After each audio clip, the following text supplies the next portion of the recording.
let me tell you some things that I do when I'm lecturing, and you can comment on them if you would. So I never use notes. So, and my sense of that is that if you have to use notes, then you actually don't know what you're talking about. And then someone might say, well, I have to discuss some very complicated material that I haven't fully mastered. And so I need the details of the notes. And my response to that usually is pitch at the level that you're able to, right? And so then I also try to remember before I go on stage that I'm happy to be there and that I'm pleased that the audience is there. So I'm making a real effort not to regard them as adversaries or judgmental adversaries, because I believe that people can tell if that's your assumption pretty much the moment that you walk on stage. Your nonverbal cues indicate fear of the audience, and then the audience is wondering what the hell you're doing there if you're afraid of them. And then I also make eye contact with people continually when I'm speaking. So I'm never or seldomly speaking to the crowd. It's one person at a time with eye contact. And the advantage to that is that you can tell by watching the person that you're making eye contact with whether they're receiving the message. There's also a chemical component there that's going to help any presenter, which is, we talk about warmth. Well, what does warmth mean? It's one of the harder ones. I agree. Competence tied to conscientiousness. Yes. Warmth is hard because it's tied to, chemically speaking, oxytocin. Now, we know oxytocin is very complicated. It does a lot of things in our bodies, but the way that we produce it socially is two major ways. Touch, so handshake, high five, fist bump, or eye contact. In fact, research even shows that you and I can make oxytocin even through a webcam, as long as I can see your face and you can see mine. So when you get on stage and you're trying to very quickly build trust, your competence is there. You're going to speak without notes. Great. The way that you physiologically produce warmth is by trying to make eye contact with individual people in the audience. And I will add a little tip on top of yours because I agree with you. I make eye contact with my nodders. If someone's in the audience... Oh, yes, that's a good one. Yeah. I find... Yeah. You want to make eye contact with people that are paying attention.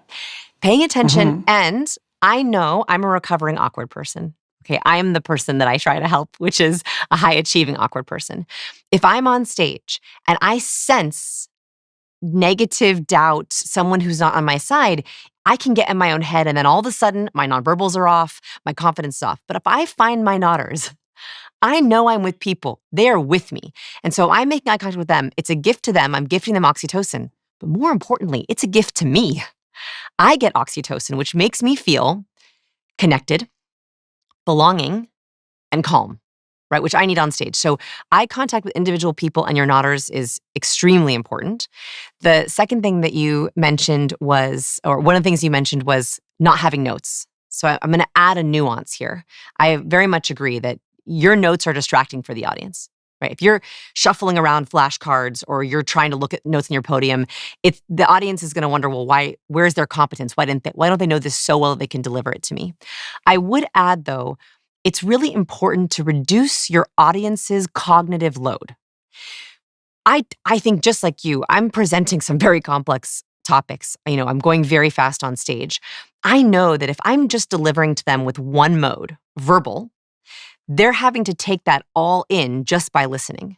So I will sometimes have notes for myself, but also really for the audience with visuals or bullets behind me. So my slides are kind of my notes in terms of how I want to pace myself, but also I'm lowering listeners' cognitive load by saying, hey, warmth and competence is 82% of your impressions. And then behind me, I have a giant slide that says 82% of our impressions are warmth and competence. That does two things. One, if heaven forbid, I forgot the number because I got nervous, it would be behind me, but I know it. But more importantly, they see that with a visual of how much that is in a pie chart, and it doubles up the layer of understanding. The other thing I'll note here, if we're talking about cognitive load, is the importance of hand gestures. I think as a presenter, and I don't know how much you think about this on stage, I think it's important that we Dr. Susan Goldwyn-Meadow is the researcher behind this, that the more gestures you add, especially if they're explanatory gestures, the more information is conveyed. So if I say to you, Jordan, I have I have 3 different ideas, and I hold up 5. It's even hard to misalign them. And I hold up the number, I hold up 5, but I say I have 3. Your brain is like, no, Vanessa, it's 5. You're actually more likely to believe my gesture over my words. Or if I were to say, today I have a really big idea, and I hold up like I'm holding a little penny, your brain kind of goes, no, it's a small idea. It looks so small.